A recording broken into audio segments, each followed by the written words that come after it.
নমস্কাৰ সীমা চলিয়াছ ব্লগলৈ সকলোকে স্বাগতম জনাইছোঁ। আপোনালোক সকলো নিশ্চয় ভালে আছে, আমাৰো ভালেই।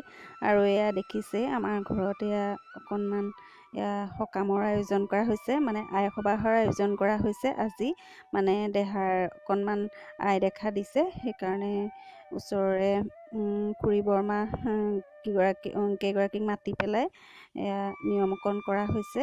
আৰু তাৰে অকণমান আমাৰ ফালৰ আই সবাহনো কেনেকৈ নিয়ম কৰা হয় তাৰে অকণমান আপোনালোকক দেখুৱাইছোঁ। ভালকৈ দেখুৱাব পৰা নাই যিহেতু মই কামত লাগি থাকিবলগীয়া হৈছে, আৰু দেহায়ো অকণমান আমনি কৰি আছে, তাৰ গাটো ভাল নহয়। তথাপিতো অকণমান দেখুৱাইছোঁ, আপোনালোকে চাব বুলি আশা কৰিলোঁ। আৰু এয়া কেনেকৈ সজাইছে দিবৰ কাৰণে আপোনালোকে চাওকচোন অকণমান আমাৰ ফালৰ নিয়মবিলাক, আৰু ভিডিঅ'টো শেষলৈকে চাব। মই বিশেষকৈ লৰালৰিকৈ দেহাৰ গাটো ভাল নহয় যদিও মানে আইসকলক খুৱাবৰ কাৰণে কালি সন্ধিয়া লৰালৰিকৈ কিবা এটা বনালোঁ। কি বনালোঁ শেষত দেখুৱাম, শেষলৈকে ভিডিঅ'টো চাব আৰু কেনেকুৱা পালে জনাব। গতিকে আহকচোন চাই লওঁ। আৰু আপোনালোকে যদি প্ৰথমবাৰৰ বাবে মোৰ ভিডিঅ' চাই আছে, আপোনালোকে মোৰ ভিডিঅ'টো চাই এটা লাইক কৰিব আৰু মোৰ চেনেলটো ছাবস্ক্ৰাইব কৰি দিব বুলি আশা কৰিলোঁ। গতিকে শেষলৈকে চাই থাকক। নিয়মবিলাক অকণমান দেখুৱাইছোঁ, সম্পূৰ্ণকৈ দেখুৱাব পৰা নাই যদিও মেইন নিয়মখিনি দেখুৱাইছোঁ আৰু কেনেকৈ কৰিছে চাওকচোন। কিবা যদি দুখ হৈছে খবৰটো বৰকত প্ৰভু ভগৱন্তই কৃপা কৰক। যিকোনে নিজে সন্তুষ্ট হৈ পোক পচিবোৰ তথা চাৰি দিশে তেওঁ গতি কৰক। পৃথিৱী যেন শান্ত কৰি শিল যেন চেঁচা কৰি আই মাতি ইয়াতে সন্তুষ্ট হৈ যাওক দিয়া। আৰু কোনোবা পোক পচিবোৰ যাওক কৃষ্ণ।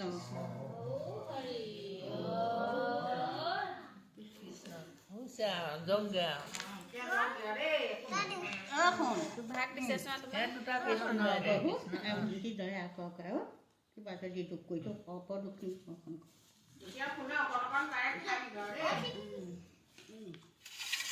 বিকিকো দিল পা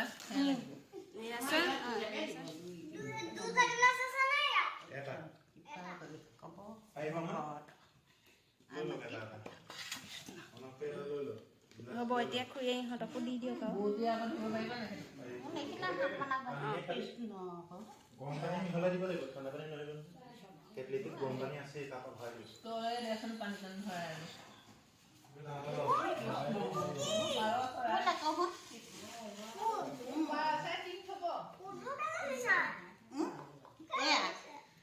আৰু আই মাতি যাওক দিয়া দিয়া পা তোমাৰ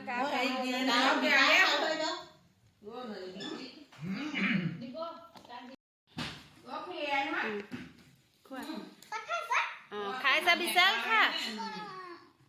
বিকিকো অকণ দি দিয়া, বিকিক অকণ দি দিয়া।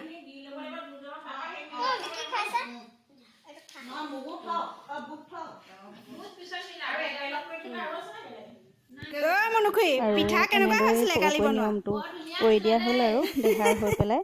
আৰু আপোনালোকে আশীৰ্বাদ কৰিব যাতে দেহাৰ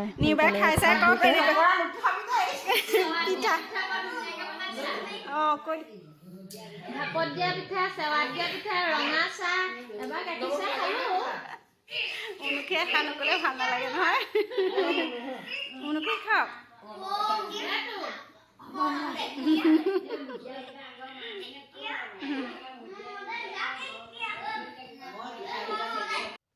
সকাম শেষ হ'ল। আকৌ দেহাই অনলাইনত ফ্লিপকাৰ্টত মানে কিবা গাড়ী এখন লাগে বুলি কৈ আছিলে। দেউতাকে এখন গাড়ী এখন অৰ্ডাৰ কৰিছিলে আৰু আজি দি থৈ গ'লহি। তাৰো গা বেয়া যদিও মনটো ভাল লাগি আছে আৰু আপোনালোকক দেখুৱাবলৈ কৈ আছে। গতিকে চাওকচোন।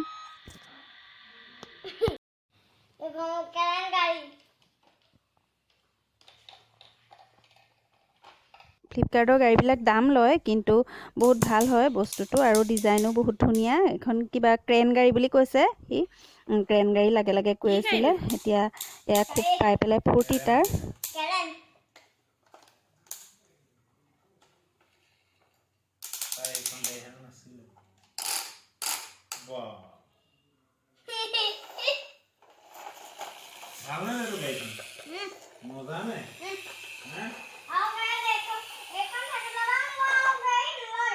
এইখনেই শেষ নে? আৰু গাড়ী নিদিওঁ আৰু দেই। আৰু তাৰ বোলে চব গাড়ী আছিলে কিন্তু এইখনহে নাছিলে, সেইকাৰণে তাৰ ল'বলৈ বোলে খুব মন গৈ আছিলে, কৈ থাকে শুওঁতে বহোঁতেও, সেইকাৰণে আনি দিলোঁ আৰু উপায় নাই। আৰু এইখনৰ দাম ল'লে 746 আৰু দাম ল'লেও গাড়ীখন ধুনীয়া, তাৰ মনটোও ভাল লাগিছে। আৰু ঘপককৈ দেহাৰ নিয়মটো কৰিবলগীয়া হ'ল, সেইকাৰণে কিবা এটা গোপিনীসকলক খুৱাবলৈ বনাম বুলি ভাবিলোঁ, কাৰণ দোকানৰ বস্তুৰ পৰা নিজে কিবা এটা বনাই খুৱাব পাৰিলে নিজৰো ভাল লাগে মনটো। সেইবাবে ঘৰতে চুজি আছিলে আৰু অকণমান নাৰিকলৰ গুড়িও আছিলে তাকৰকৈ, সেয়াৰে মই কিবা এটা বনাম বুলি ভাবিলোঁ। আৰু এয়া মই মিঠা ইডলি পিঠা বনাবলৈ লৈছোঁ। ইয়াত দিলোঁ চেনি, বেকিং আৰু ঘৰৰ মৌ আছিলে, অকণমান মৌ দিলোঁ, মিঠা জোখমতে দিলোঁ। এয়া সকলোখিনি দি পানী আৰু গাখীৰ সম পৰিমাণৰ দি মই সানি ল'লোঁ। তাৰপাছতে ইডলি ষ্টেণ্ডত এয়া দিলোঁ। খুব লৰালৰিকৈ কৰিছোঁ কামবিলাক, কাৰণ ভাত বনাবলৈ আছে সন্ধিয়া। মই এয়া বনাবলৈ ল'লোঁ আৰু এয়া ৰাইচ কুকাৰত বনাবলৈ ল'লোঁ। এয়া ৰাইচ কুকাৰত আগতীয়াকৈ পানী উতলাই থৈছিলোঁ। তলিতে অকণমান দিব লাগিব, ষ্টেণ্ডডালৰ মানে ডুব নোযোৱাকৈ তলৰ খাপলৈকে। তাৰপাছত এয়া 5 মিনিট সময় এয়া উতলিবলৈ দিলোঁ আৰু চাব খুব সহজে পিঠা হৈ আহিব। আৰু এয়া বনাবলৈ সহজ, খাবলৈও খুব টেষ্টি হয়। সকলোৱে আজি বাৰু সকামত খুব ভাল লাগিছে বুলি কৈছে পিঠাটো খাই। মোৰ মনটো ভাল লাগিছে আৰু আপোনালোককো সেইকাৰণে দেখুৱালোঁ। আৰু আপোনালোকেও যদি বনাই চোৱা নাই তেতিয়াহ'লে বনাই চাব পাৰে। আচলতে ৰাইচ কুকাৰ নহ'লেও প্ৰেছাৰ কুকাৰটো বনাব পাৰি। এইটো প্ৰেছাৰ কুকাৰটো মই বনাওঁ, আৰু ৰাইচ কুকাৰত খুব লৰালৰি হ'লে ৰাইচ কুকাৰত দিবলৈ ভাল, আৰু প্ৰেছাৰ কুকাৰতকৈও বহুত সোনকালে হয় ৰাইচ কুকাৰত। আৰু এয়া মই আপোনালোকক দেখুৱাইছোঁ, চাওকচোন। আৰু ষ্টেণ্ডডালত অকণমান ৰিফাইন সানি ল'ব লাগে, তেতিয়া পিঠাখিনি এৰুৱাবলৈ সহজ হয়, লাগি নধৰে। এয়া মই লগালগ এৰুৱাই দিছোঁ আৰু দেখিবলৈও ধুনীয়া হৈছে। এয়া দেখিছেনে কিমান ধুনীয়াকৈ এৰাই আহিছে পিঠাখিনি। এয়া চাওকচোন, মই এনেদৰে মোৰ 3টা খাপৰ আছে, মানে এবাৰত 12টাকৈ বনাব পাৰি পিঠা। এনেকৈ মই প্ৰায় 45টামান পিঠা বনালোঁ খুব কম সময়ৰ ভিতৰত, আৰু সকলোকে আজি সকামত খুৱাব পাৰিলোঁ চাহৰ লগত। ভাল লাগিলে মনটো, আৰু সেইবাবে আপোনালোকৰ লগতো শ্বেয়াৰ কৰিলোঁ। গতিকে আপোনালোকে কেনেকুৱা লাগিছে মোৰ পিঠা বনোৱাটো চাই পেলাই জনাব। আৰু এয়া চাওক কিমান কোমল হৈছে পিঠাটো, দেখিবলৈ কিমান ধুনীয়া হৈছে। এয়া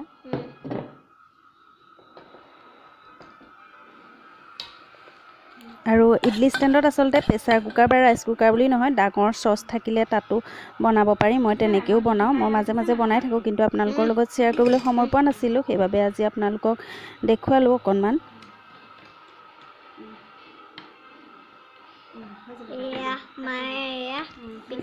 আৰু এয়া মোৰ আটাইখিনি পিঠা বনাই কমপ্লিট হৈ গ'ল, আৰু এতিয়া ভাত বনাব লাগিব।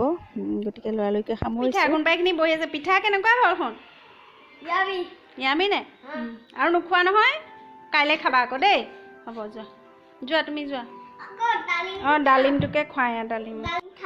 তুমি ডালিম খোৱা, এয়া পিঠা কাইলৈ খাবা দেই। হৰি কৰিব লাগিব নহয়, যোৱা। মই ডালিম কাটি দিম।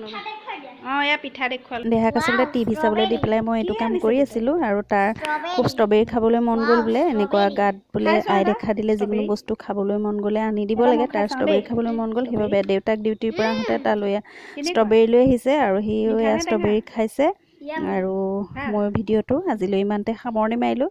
গতিকে আপোনালোকে ভিডিঅ'টো চাই কমেণ্ট কৰিবলৈ নাপাহৰিব কেনেকুৱা পালে। গতিকে আজিলৈ আহোঁ, বাই বাই।